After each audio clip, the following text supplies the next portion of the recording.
Hey everyone, it's Rachel from Sugar Maple Farmhouse, and today I'm going to do our 2024 Summer Garden Tour. All right, so here is an overview of our garden for this season. So last year we had replaced part of our beds with these trees up front. These are crab apple trees. The deer were relentless on our garden in the fall, and we ended up losing this tree. So what we did is we replaced both the trees. We took the one that was still living and we put it over by our chicken coop. And then we replaced and put two new larger crab apples in here. Also, last year we had just planted some little raspberries, and you can see this year they started to really kind of pop. We've also got fencing around some things, just again because of the deer. We actually have some little raspberries started on this one. You can see them right there. I think there's some coming on this one too. I think there's some on this one, which the deer have actually, I think, spared this one this year. Oh, maybe they haven't. And oh no, look. It's pretty much deer damage. So we need a fence around that too. I put in a little blackberry in a space where we had one that died, raspberry that died. And so I just put this blackberry in this year. So it's doing great already. It was a little twig. And then I tried another raspberry in that spot and it just didn't work. So this section is going really well. We're going to put a blueberry there. And then that's a little pear tree we have had for the last couple of years that has not done well. This year, it's actually doing so much better. I've been trying really hard with our fruit trees because they have been the most challenging for me. So this year you can see, let's see if I can get it here. You can see this is actually all new growth on it. I've been working on it with some organic copper side, different things you can see. Also, we are still having some issues, but different things to treat the pests and the mold and kind of fungus problems we have a lot of here. And they're all organic, so maybe I'll do a different video on that at some point. But just even within the last couple weeks, I've had these little shoot ups, and I'm really happy with that. Chickens are all over there. You can see them. This is one of our cherry trees. So again, we've had a lot of problems this year with mold and pests. So this cherry tree, you can see we got some early blight. So this thing has been really in really good shape in the past. But this season, we've just had a lot of problems. So I've been treating it. We do still have some new growth, although that has blight. I did go in here and cut up all the branches on the bottom of the trunk to try to help it. I did not do the same for our other cherry tree, which is over there. That is on my to-do list though, so it looks a little less like a wild kingdom. All right, so those are the front trees. Let me tell you really quickly about the apple trees. Again, we're struggling with blight, struggling with bugs. These two are still doing really well. We did lose one that I mentioned last year. We were probably going to lose.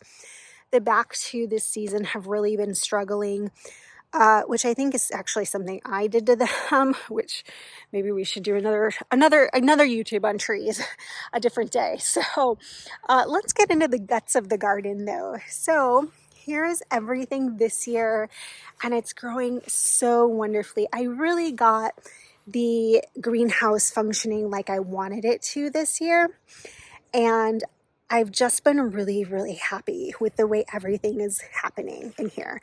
So yes, we do have, some grass and we have some weeds, but overall, everything is working really well. So you can see we have some tomatillos in here. The dill I have randomly growing because I just let it spread. These two front beds have our peppers. Our peppers are always the last thing to come up. So we won't even get peppers, we probably won't even get peppers until sometime in late August or September. So you can see those two are doing well. That one over there is doing well. That one's not doing well. That one's doing great, but I bought the center ones here. So This bed and this bed have peppers. Another thing that I've done this year that, look at this dill, isn't that amazing? Another thing that I've done this year, I usually plant marigolds in my beds, but I also added some petunias this year and some other flowers that I had left over from some plugs that I ordered. So you'll see different things mixed in here this year. This bed of tomatillos isn't doing quite as well, but it's coming along. That one just died, I think. But everything else is just really, really coming nicely. So eggplants, tomatoes, and again, dill, just going crazy. In these beds, I have mostly tomatoes and cucumbers. They're all working their way up the trellises. I just came in here the other day and I worked on pruning these, but they needed, again, you can see this is a branch that needs to be taken off. And then they all need to work up. I heavily planted our trellises this year because tomatoes do the best at our farm stand for us. And I really wanted to make sure we had a great variety, really, of heirloom tomatoes. That's what does the best. So I only planted heirlooms this year. I did not plant any other kind of tomatoes, no big boys, nothing like that. And that's what everything is that you'll see. Oh, I guess the only one that I did plant that is not an heirloom is aroma, and I will show you that in a little bit. So this is my first year planting borage. I actually don't even know if I'm saying that right. And then I've been working on intermixing some herbs with different things. Last year, if you watched our video on our garden space, we were having a lot of trouble with cucumber beetles and squash bugs. This season, we seem to be okay so far. I'm crossing my fingers. These cucumbers are doing amazing. Something that I did do this year is I planted all my cucumbers just from seed in the ground sometime around probably May 15th. And I just feel like they do much better for us when they are planted this way. There's also something else I want to talk to you about that's not as evident on this trellis here because I just kind of did this. We'll wait for that one. Is that this year I've double planted all of my trellises. So that's a good example, and I'll chat about that in a second. This one again has more cucumbers and it is double planted. I also think it has, I think this is a bean coming up here that is maybe a volunteer. So double planted, volunteer, bean possibly, and then there's something else in here too. I need to utilize kind of the front space in here because you can see there's a lot that isn't being utilized. So next year I'm going to work on that. I always get to this point in the season where I'm like, okay, I'm done. And these all need to be thinned again so badly. Where I'm like, all right, I've planted enough. We have enough. And then I always feel bad that I've never completely filled the bed in the way that I wanted to. So here's some more tomatoes. When I ran out of trellises, I started using these. I love these tomato cages. I used them for the first time last year. I ordered more this year because they worked so well. So I will put a link in the description to them below so that if you guys want them, you can go and grab them. These trellises here on the eggplants, I actually love these too. I had some for the the peppers and the eggplants. I ran out of them. I lost one of them somehow and I ordered more. So they're actually sitting on the front porch. I have to go get it and put it there and then put some on the peppers over here as well.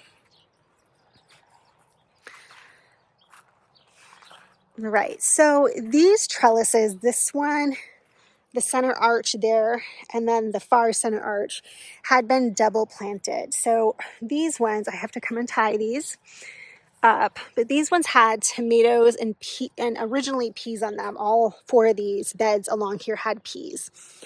And now that the peas are done, I've got melon that's going to take over the center portions of the trellis. So I think this is watermelon. I think the other bed is cantaloupe. I don't remember exactly which is in which bed, although I do Another thing I did try to do this year was to be good about labeling. So I do in some cases, most cases, have, this is watermelon, have little tags in here. I took the peas out, like I said. I've left kind of the roots in hopes that they'll come back when the weather cools. But I've tried growing the melon up the trellises before. It didn't work as well. So I left a lot of room in here for them to come this way too. I'm hoping that it works really well this year. So we'll see. Here again, some melon, and here you can see the peas. I kind of left this one when I was taking them off the other day, but they were all done for the season. And then I actually left this one here because I wanted to show you guys the peas before taking them down. So this is what they look like when they're done. I will start taking them down when I can tell that they're going to start turning on me to make way for whatever else I'm growing in here. They get to their, like, I have them on every single trellis. So we have just a ton of peas. I have a really good recipe for snap pea salad. If you are still getting snap peas, we love them so much. My kids eat them, they'll just eat them. I was going to say they take them out of the shell, but they don't even always do that. They'll just eat them. So it's just, the peas grow so well up these trellises. So these are just hog panels or cattle panels from Tractor Supply. You can't order them. You have to go find them if you want them. And then these posts are just called T-posts. So I'll take those down, and then this bed is cantaloupe.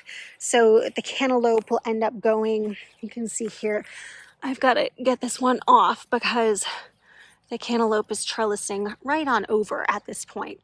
So I've got to give it some room. Again, going up this side, I think this one's watermelon again. And then I've actually double planted these with a couple of pumpkins too. I literally just did it, so you're not going to see like anything in them essentially.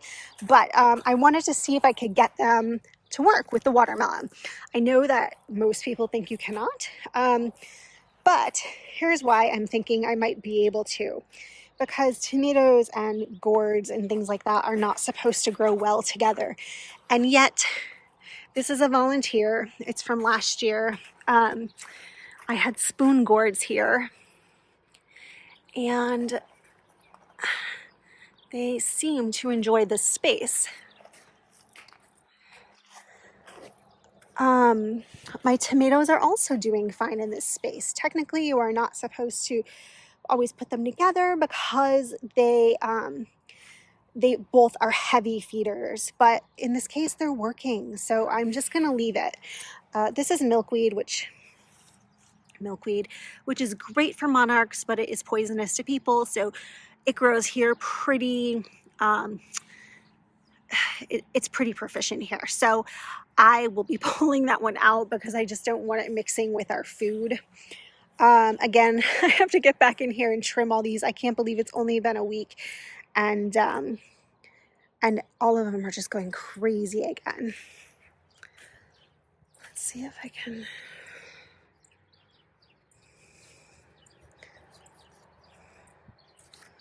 All right, I guess that's not going to happen today. If you've ever wondered how people get their vines to go up the trellises, you do have to train them a little bit, and then they usually kind of take off all on their own. You can see last year I had beans here too, but this will take over this whole top of the arch, and then I'm hoping that the watermelon on this side will get at least up to the corner there. All right, so turning to the back, again, more tomatoes because that was my goal this year. So these are all our heirlooms. And again, I've really heavily planted, so I need to be pruning like crazy. And again, I had just pruned these literally last Monday, but I go in and I cut off the non-fruiting branches. I will usually leave the suckers because I don't mind getting smaller fruit. I like getting more fruit, but that's kind of up to you. Some people a lot of people like to cut off the suckers too, but I usually just cut the non-fruiting branches, and then anything that's diseased or decaying or has been gotten by bugs. You can see these are already coming in down here. These are called Black Beauty tomatoes. So this is the color of them down here. I've been watching these ones for the last day, just feeling it. I could pick this. I do actually prefer to pick tomatoes at first blush and then let them ripen on the counter, but I'm gonna leave that, I think. I just wanna see if it gets a little bigger. Each trellis has about 2 to 3 different kinds of tomatoes planted on it. So not only have I planted heavily, but I've planted different varieties as well. This trellis also, again, has a volunteer. And this is another kind of gourd. I don't remember if I had spoon gourds here last year or if I had some other gourds, but it seems to be doing okay. Once I trim the tomatoes, I'll probably do a little better, but I'm gonna leave it and see what it does. Again, tomatoes. In the center here, I have mortgage lifters. I need another trellis there. And then these are, again, just different types of heirlooms. These trellises, so like I said, everything for me this year is doing double the work. These trellises I also have planted with green beans. So I plant my green beans straight in the ground, and I plant them, gosh, I think I planted these the end of May. So you can see they're coming. We have had kind of strange weather this year. It got really hot and then it like evened out. So everything was growing like bananas, and then this week it's been really beautiful.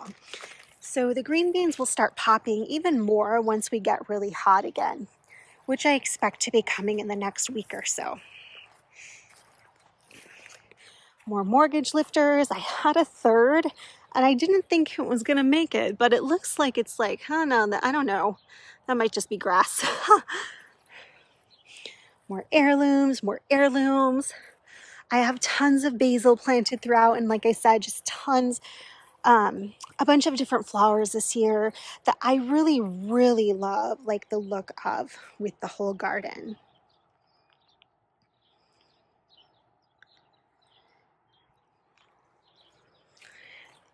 These are my Romas. So these always are a little bit behind, I feel like. They're some of the last plants to come through, but they're doing really well. I've got some lettuce. All of my lettuce and stuff in the back beds, I'll show you in a second, is starting to bolt, so I have to pull everything. Let's pick this up. Chives. Chives are sorry y'all, my kid is screaming at my dogs. Hold on. All right, sorry. My son just does not feel comfortable when the dogs are playing with each other. Anyways, okay, so the chives are another plant that I let kind of just go and grow where it wants to. They're going to do it anyways. So these are the heads once they dry out. And then these are the seeds.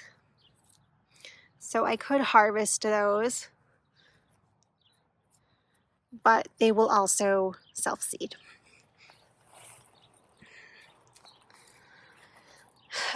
Here is some dill that I actually planted this year because I was like, hey, I want more dill growing randomly.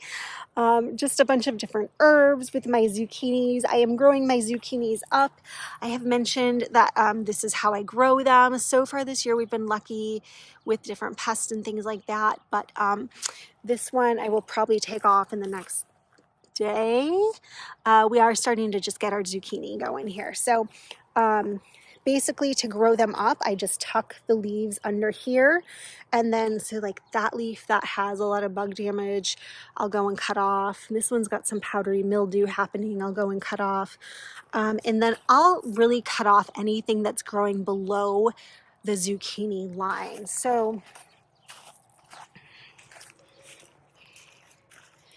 if I were doing this right now, I would definitely cut off oh, you can't see it here. If I were doing this right now, I would definitely cut off this one and this one because they're growing below the zucchini line and they're not really helping. Actually, it feels like they're rotting. This is rotting, this zucchini. They're not really doing anything for the zucchini.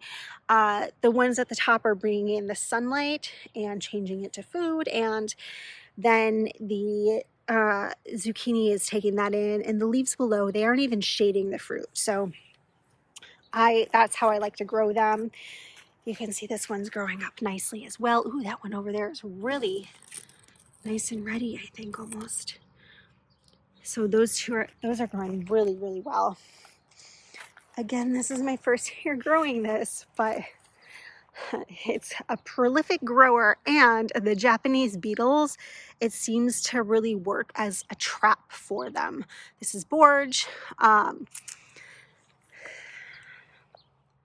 can see they really like it. So since I grew this mainly as a pest deterrent anyways, I really love that it does kind of help draw them away from some other plants they might be interested in. Also, it's a self-seeder, so I expect to see it in random places next year. This situation I've got going on here is a project that I've been working on for the last 2 years, mainly because it's expensive. So I did kind of the first set over there last year. This year, I did the rest of this section almost. I am planning to finish this whole side this year. My next part will be this section where our fire pit is. And what I'm going to do here is I'm going to make it, they're all going to touch. So it's going to be more like a little bit of a patio, kind of like how we have right here with the fire pit itself, so that the chairs kind of sit in there nicely versus getting caught in between. This has been a lot easier for us when it comes to weeds and things like that. They're a lot easier. I mean, we still get them, clearly, but they're a lot easier to pull. So it just has made our life a lot easier. I've got this giant chive section that's been growing here for years. So I'm kind of trying to decide, do I grow around it? Do I leave it? I don't know what I'm going to do with it yet. In place where my little rickety table is here, I'm actually going to put another garden bed this summer, later this summer, probably August, that I'm going to make out of stone. So it's kind of going to be a prototype for something we want to do here. All of our beds, this is our 6th summer here, so it's our 6th garden. These beds are 5 years. Some of the beds up front are 6 years old, and they're getting tired. You can see the wear and tear on them if you've been following since the beginning. So my kind of prototype is going to be making some beds out of stone. And so this will be my first kind of project with that here this year. The back beds, we can chat about them really fast. They were all planted first, and they were planted with the early season vegetables. So you can see now everything has bolted. Like I said, we had 1 week of really disgustingly humid, hot weather. And I pretty much lost everything back here. I know it looks like it's kind of still growing, but nothing is growing appropriately. So I usually get early cauliflower and broccoli right now. Like this week, maybe last week. I can probably even get it until the middle of this month on a regular basis, but not this year. This year, because we had that really, really hot week, everything just started, unfortunately, bolting. So instead of actually getting really nice cauliflower heads, oh, you can see one here. This is probably the best one we have this year. We got a bunch of little, this is broccoli, not cauliflower. We had a bunch of little heads coming up. So broccoli right there, again, little heads. It's already obviously flowering, which is not, what you want. It wasn't even there yesterday. Again, it's flowering. It just got too hot for it. So I've got to pull all of this out and redo it with something else. Or I might just rest it until the fall. we plant the fall. The onions are coming along though still, so they're doing great. But even like cabbage, we have had years where we almost always get awesome cabbage, and these are just so tiny. I will put a shot of cabbage that we have gotten in previous years to show you the difference. These are just so small. The back of this bed had bok choy in it, and I had planted it for the first time. That's what this is. It's the seeds. It's the seed pods for bok choy. And it might be the last time I plant it because you have to plant it so early. This was my test for it. I usually put my peas in the ground at the end of March. And I was talking to someone else who grows it, and she said she puts this in the ground at the same exact time as she puts her peas in. So if I decide to grow it again next year, I'm gonna try that. Again, my onions here are doing pretty great. They've got I don't know, maybe another week. Look at the damage these Japanese beetles are doing though. Even to my basil, they're just eating it alive. There were radishes in this bed originally too, but I think there's actually still a couple in here. That's what this is. Oh my gosh. Look at this, you guys. Come on. All right, so that went a little past its prime. It's very small too. Some of the ones I've been pulling out have been huge, but not this one. So we'll give it to the chickens. Okay, so just finishing up this side of the garden. Again, zucchinis that are growing up. I like to plant my sides the same. So this is like my trash from cutting off these here. I like to plant my sides the same. So zucchinis, different things, zucchinis. I think that's lemon balm. This is oregano. This was a surprise. So this was a self-planter. It was a volunteer sunflower. So I didn't remember necessarily if I'd planted something there when it started growing, and I left it. And it's a sunflower.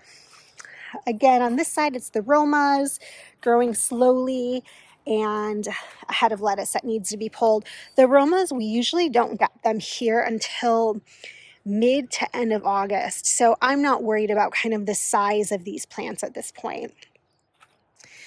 Coming over here, so this sad little tree. We planted this plum tree last fall, and it was doing great. Again, though, bugs, disease, that type of thing this year. So I have cut some branches off, which has made it look like the Charlie Brown kind of plum tree. And I've been working on it with some coppercide and different things. I have an organic soil drench that I'm going to use too, so we'll just have to see how it goes. Kevin came and put some mulch down here. My goal with all these areas that have kind of the black landscape fabric is to eventually have it work more as a food forest and fruit guild for the trees. So that's what I'll be working on kind of the rest of this summer and then into next year. That's just something in my head that takes a little longer, but you can see I've got rosemary here. I've got sage that I've planted. These sage bushes, these will get to be bushes. These look like little plants now, but they will grow into bushes, and they come back here year after year and they get huge. The same thing with this little nectarine tree. Again, it was just so damaged by disease, and you can tell like it's still getting it. So if anybody's got any, I've been treating, but if anybody's got any advice for me on the fruit trees, feel free to put it in the comments below because I would really love that. All right, so the back side of the garden. Last year we put up these grapevines and they did okay until the deer all ate them last fall. So this vine right here in front that's completely dead that I left up was my best growing vine, and it was all the way up to the top, which is what you want for a vine. You want it to get to the second wire by the end of the season. This one had, and then the deer came and they ate everything, and it did not come back. Everything else, with the exception of like one, even though they ate it and some of them were still really small and didn't grow very well at all last year, all came back. So Kevin and I were just like, well, let's just go with it. So you see, like, some of them are still really small. This one, probably by the end of the season, if I go in here and cut it, we'll get to the second wire. The idea with grapevines is you want to pick one vine that you are going to kind of make your dominant vine, and the rest of them you want to cut off. So I have to come in here and figure out what I want to do with this one. I've been better about it with the big one that's over there. These little bushes that are sadly just like plopped in here and kind of forgotten about are holly bushes. I bought these this year and then I ran out of landscape fabric to put around them. And so we've just kind of hobbled along. I got more landscape fabric, obviously, but then I ran out of stakes for the ground. So whenever we put something new in, we like to put landscape fabric around it. It doesn't mean it'll necessarily stay like that always, but this is how it's staying now. These will eventually get really big, so they should make almost a nice hedge here. And I do have 2 males and 2 females. You need the males in order to get the berries on the females. I bought these not as food. These are poisonous, so you cannot eat these. But I did buy these because I wanted to be able to use them at Christmas time and not have to purchase as many Christmas pieces of greenery as I have in the past. So this one's got some new growth. This one, there is a 4th here. Kevin actually ran over this one with the lawnmower because he didn't know it was here, and it started growing back. So I'm going to call these survivors, and this week, I think this is a project for me too. I got to come in here, add another layer of landscape fabric, and go pick up, go get my stakes. So this section of the garden, honestly, you guys, I love this place so much. I know it's not perfect, but gosh, it just makes me so happy out here. This section of the garden is something Kevin and I started working on last year around the greenhouse. And we landscaped this ourselves, so it's slow going because all our plants are small. Some things didn't come back, but I ended up just doing this pretty much on my own. And I really love the way that it is shaping up. I do want to get some step stones for different pathways in here, which is why there's some things that look like they're kind of bare, but step stones are really expensive. So I'm also considering making some on my own too. These here, a couple of them did bloom. These are my grandma's irises, you guys. So my grandma, oh gosh, I'm gonna cry. She's fine. She's alive. She just sold her house though, and it was my place. It was everybody's place in our family, and so my mom brought me the irises, and I replanted them, and I'm actually happy. Like, only 2 of them on each side bloom, but I'm happy that they're doing so well, and hoping that they come back next year.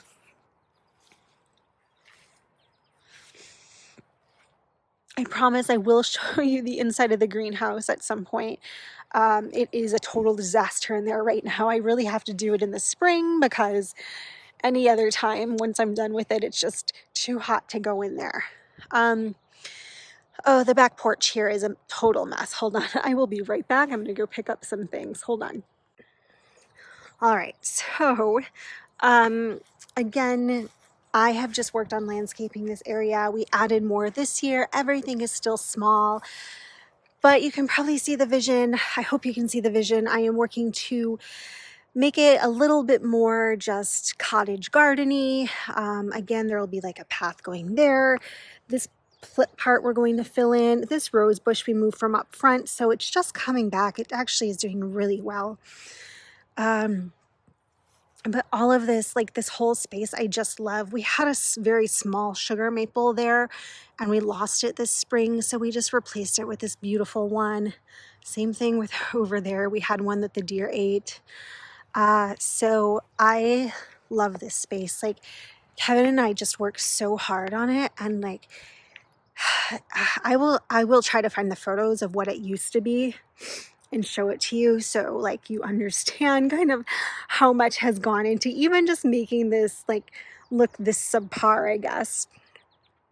And before I lose all the light here, I want to show you kind of one of my favorite places on the entire farm, and that is the wildflower field.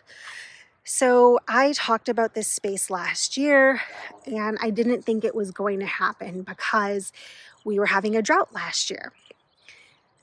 But I just had to be patient because come August, this space looked beautiful. And this year we have a nice head start because we have had so much rain. So all that stuff in the middle is milkweed. So like I told you, I do just let it grow for the monarchs. And this space is really just for the pollinators. I don't go in here and pick. I just like having it here. It's so calming to come in and just look at the kind of the beauty of this space. Again, you can't see it as well now just because everything's still a little tiny. This section on the side here was from last year. We had tilled this and I replanted it again. It turns out I didn't really need to. Most things it looks like self-seeded, and this side that kind of has a more growth on it are the self-seeding ones. So Kevin didn't start tilling until that line right there, but you can just see how all of this has just filled in so beautifully. This field here, we had pumpkins here last year and they just didn't work here. It was just not a good spot for them. So what we plan to do with this is move. There's a little playhouse in our backyard. We plan to move it to the back corner and maybe get ducks and put in a pond here. And then more wildflowers. But it really will just depend on kind of everything that happens in the next year. When that happens, we're going to move the playhouse this year, ideally. But I don't know if we'll definitely do the pond next year, but this is where it's slated to go. This space gets really, really watery in the spring to the point where you really can't grow much of anything until you get to this point in the summer. So that is our plan because it is such just a low-lying area to put the pond there anyways.